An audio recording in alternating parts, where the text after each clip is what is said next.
हमारे चैनल पर। मैं हूं सौरभ सिन्हा और आपको पता है कि इस चैनल पर जेपीएससी की रिगार्डिंग में डेली क्लासेस चल रही है। ठीक है, अभी ये बिहाइंड कैमरा है, लेकिन कुछ दिन में हम लोग लाइव आना शुरू हो जाएंगे। लेकिन फिलहाल अभी आप इससे काम चलाइए और बहुत आपको मजा आएगा पढ़ के यहाँ पे।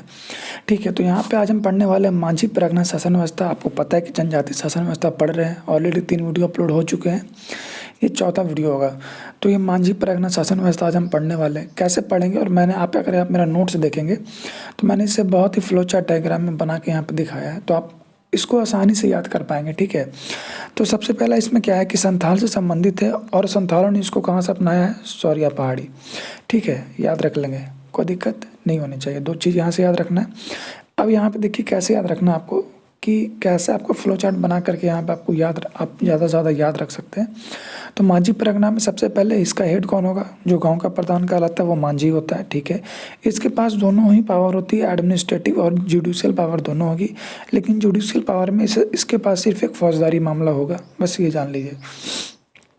दूसरा है कि इसी मांझी का हेल्पर कौन होगा, सहायक कौन होगा, तो प्राणिक, जिसको उप मांझी भी कहते हैं। ये किसी न किसी एग्जाम में पूछा गया है, तो इसको याद रखेंगे।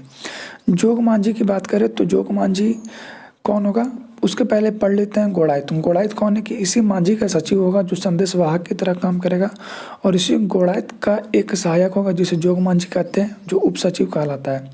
ठीक है, इसका क्या काम है कि जन्म और विवाह संबंधित मामले पर यह सलाह देगा। और इस जोग मांझी का सहायक होगा, या इसके जगह पे अगर ये नहीं रहता है तो इसके जगह पे कौन काम करेगा, जोग प्राणिक। आपको समझ में आ रहा है मैं कैसे इसे फ्लो चार्ट में दिखाया हूँ, ऐसे ही आप याद रखेंगे। भगदो प्रजा क्या है, तो भगदो प्रजा क्या है कि बुजुर्ग लोग जो किसी भी मैटर को लेकर के विचार विमर्श करेंगे, उसका एक समूह है, उसको भगदो प्रजा कहा जाता है।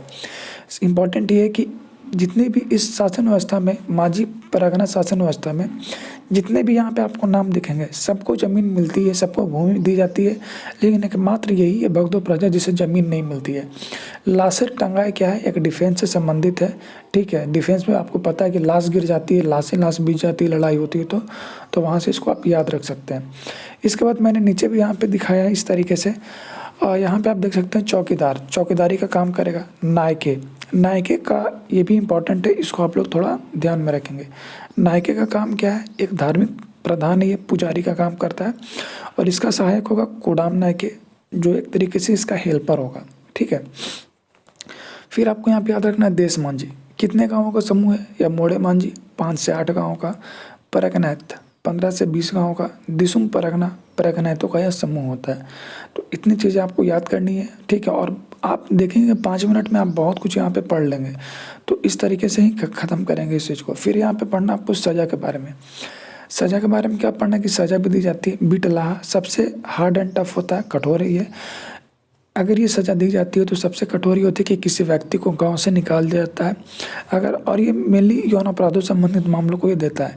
लेकिन अगर कोई व्यक्ति मर्डर केसेस अगर चल रहा है तो मर्डर केसेस में इसका कोई रोल यहाँ पे नहीं रहेगा, वो इसमें पुलिस वहाँ पे इंटरफेयर करेगी या सरकार वहाँ पे हस्तक्षेप करेगी। तो बिटलाहा सबसे हार्ड एंड टफ यहाँ पे, और यौन अपराध इसमें प्रमुख है इसके लिए। और अगर इससे अगर कोई व्यक्ति जिसने सज़ा की है, गलती की है, अगर उसे सज़ा मिली तो सज़ा से अगर वो बाद में क्षमा याचिका मांगना लगे, ठीक है, अपनी गलती स्वीकार करके पश्चाताप करे, तो सॉल्यूशन के तौर पे उस व्यक्ति को माफ़ करने के लिए पूरे गांव को जाति भोज कराया जाता है, तभी ये होगा। उसके बाद करेला दंड सबसे आसान है और सबसे सॉफ्टेस्ट है, मैंने ये लिख दिया है। 5 से 150 रुपये का ये एक मतलब सज़ा का प्रावधान है इसमें। ये सारी चीज़ें हैं, तो आपको इसमें 2-3 चीज़ याद रखनी है, संथाल और इसमें सौरिया पहाड़ी। मांझी प्राणिक याद रखना है, जोग मांझी गोड़ाइत सचिव है, ये उप सचिव है। भगदो प्रजा याद रखेंगे, इसको ज़मीन नहीं मिलती है। बाकी दोनों आप ये जो यहाँ पे देख सकते हैं सज़ा का दोनों वाला है, ये दोनों याद रख लीजिएगा। कोडाम नायके याद रखेंगे, पुजारी का यह सहायक होता है, यानी कि नायके का सहायक है ये। मिलते हैं अगले वीडियो में। वीडियो अच्छा लगे तो लाइक करिए। आप देखिएगा 5 मिनट में आपने पूरा ये शासन व्यवस्था पढ़ लिया है इससे मांझी का। तो ऐसे ही छोटे छोटे वीडियो में आएंगे, आप जब एग्ज़ाम के पहले इसको देखेंगे तो 2-3 मिनट में आपका बहुत कुछ क्लियर होते चला जाएगा। मिलते हैं अगले वीडियो में नए अपडेट के साथ। जय हिंद।